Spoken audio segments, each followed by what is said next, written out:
What's going on, guys? It's me, the Time Teller, and we're actually doing something a little different because I know on Fridays we typically do a rant, right?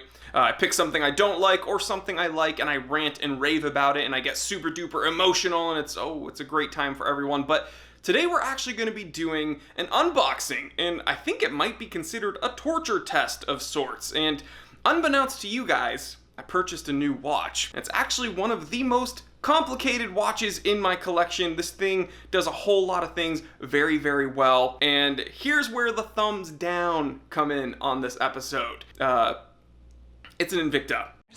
So this is something I've been very excited about. It's something that I think is, I guess, like a guilty pleasure of mine. Again, very complicated watch, really cool, does a lot of things to a high degree. Not a lot of people have this watch, I don't think, either. So not only am I going to be able to show you a watch maybe you haven't seen before, but also it's probably going to be one of the only reviews for this watch on YouTube, so I'm very excited about that. But yeah, my brain's in a little bit of a blender right now because I have this really cool watch that I've been waiting a long time for, and it happens to be from a watchmaker that I constantly trash on this channel. So the watch takes a little bit of time to put on, so let me go ahead, put it on the wrist, and then I'll share it with you guys. Okay guys, so as you can see, this watch is actually made after the Invicta Pro Diver, so there's some definite similarities there, but I think you could say this is kind of an upgraded version of the Invicta Pro Diver, so let's kind of pan out and you can really see everything going on here with this watch. So here we have measuring tape, we have the main portion of the watch, we have some needle nose pliers, and even some WD-40. Let's go put this baby on the wrist and we can talk about its wearability and see if it's, actually functional in any way. I actually paid extra and got the version that includes a cat. A very silly cat that doesn't care that I'm trying to film an episode. Out of here.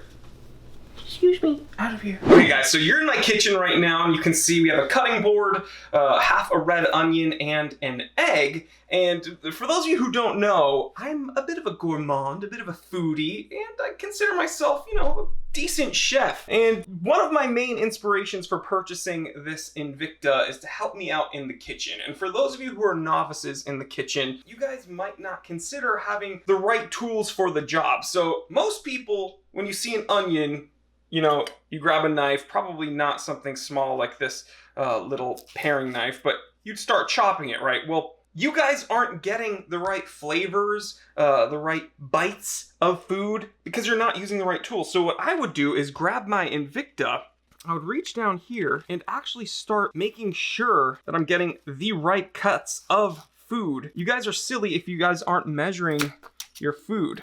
When you're talking about measuring, it's not just a teaspoon here, a cup there. You actually got to get the right measurements. Then we come in here with these needle nose pliers, a little bit tight because this is, a brand new watch. You just got to remove the outer paper skin because you don't want to be eating that. And sometimes, sometimes the pliers themselves are stiff. You're going to need to come in here with the WD-40. Excuse me, come in here with the WD-40. All right, well, this is actually perfect. That's going to help me remove the rest of that paper skin. WD-40, you probably don't want to be eating that, so we're gonna go ahead and give this onion a good rinse. And I know what you're thinking, what about an egg? Well, again, first we're gonna measure it, make sure that we have the right dimensions on this egg. Okay, this egg is well within spec. Now we just gotta scramble it. Bon appetito!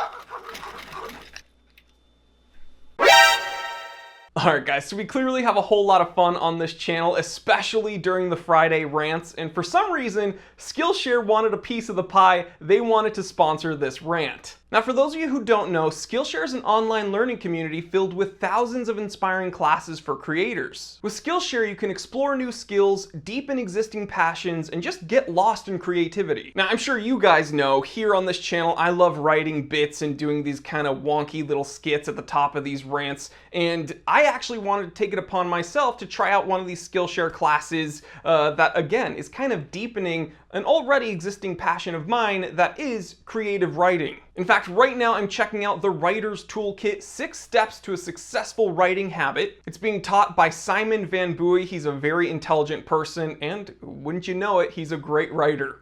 But let's say you're not into creative writing. That's fine. You're bound to find something you'll like on Skillshare, whether it be illustration and graphic design or film and photography. Skillshare is curated specifically for learning, meaning there's no ads. And guys, they're always launching new premium classes, which means you can stay focused and follow wherever your creativity takes you. So guys, I know what you're thinking. Okay, the Time Teller is doing an ad for Skillshare, but why would I want to pay for something when I'm already addicted to buying watches? Well, here's where it gets good.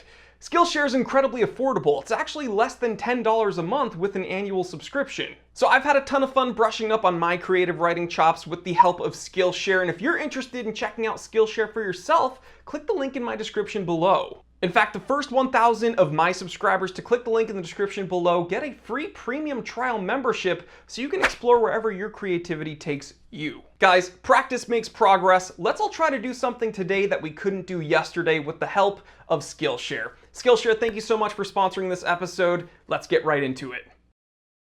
It is 4:15 p.m. Let's get down to business.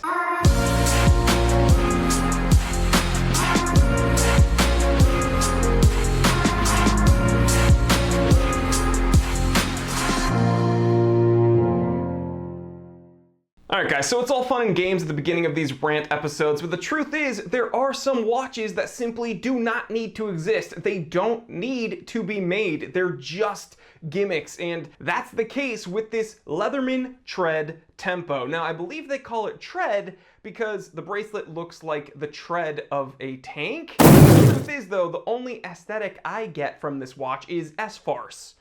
Or S-Force, my bad. I mean, seriously, look at this watch. Look at an S-Force watch. They both have this weird industrial gaudiness that I don't quite understand or like at all. But why? Why does this Leatherman Tread Tempo look like this? I mean, surely there's a method to the madness, right? Well, take apart this watch and you are left with 31 tools, not including the useless tool that is yourself for purchasing this piece of garbage.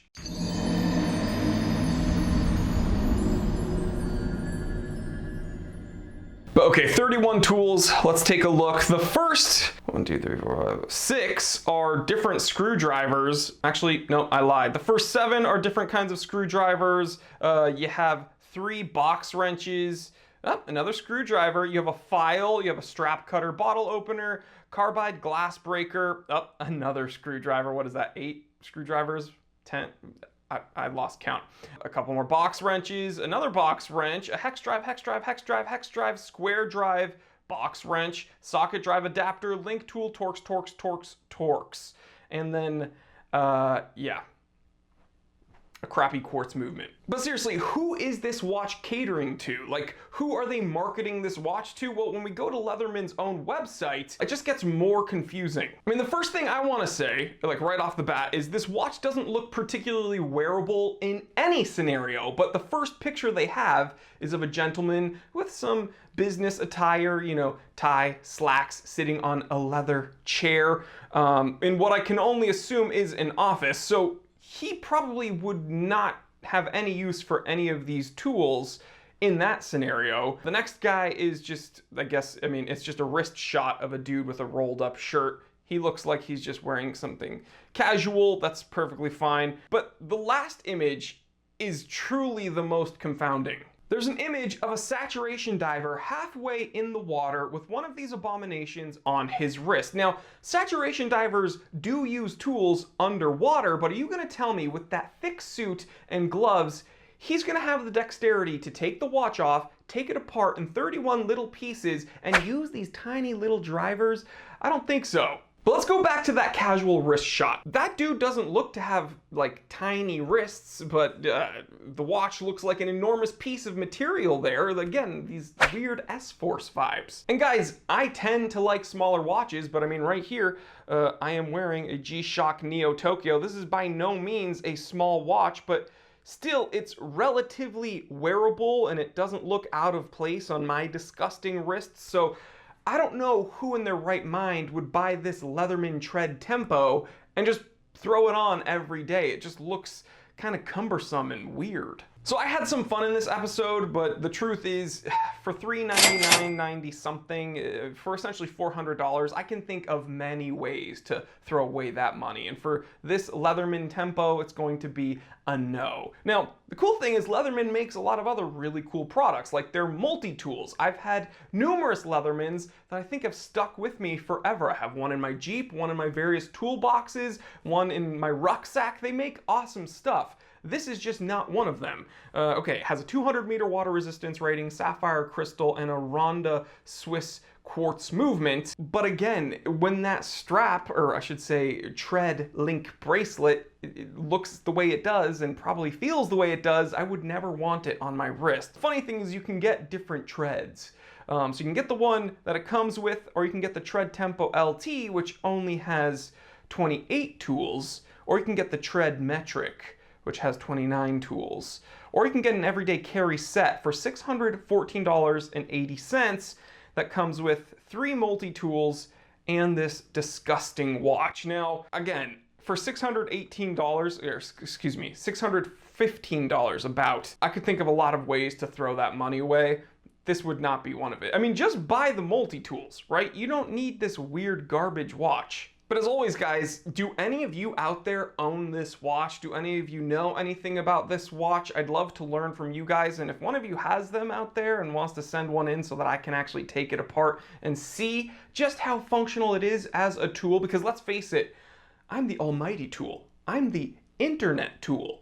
So maybe I can judge this tool and just see how functional it actually is. But just from outside looking in, nah. But guys, thanks so much for hanging out with me on this Friday rant. I hope you enjoyed it. Hope you're having fun with these episodes here. We do a rant every single Friday. It's just a fun way to kick off the weekend and say goodbye to the busy work week. Yeah, if you haven't already, please hit that subscribe button, hit that bell icon so you get notified every time we upload. And the fun doesn't stop on the channel. We actually have a members only Discord chat, and we do a weekly meetup on Discord. It's a whole lot of fun. If you want to join in there and get some extra content, go ahead, click the join button next to the subscribe button. It's like YouTube's Patreon. It's $4.99, and we would absolutely love to see you during these little Discord meetups. It's just a bunch of knuckleheads, whole lot of fun, and again, I want to see you there.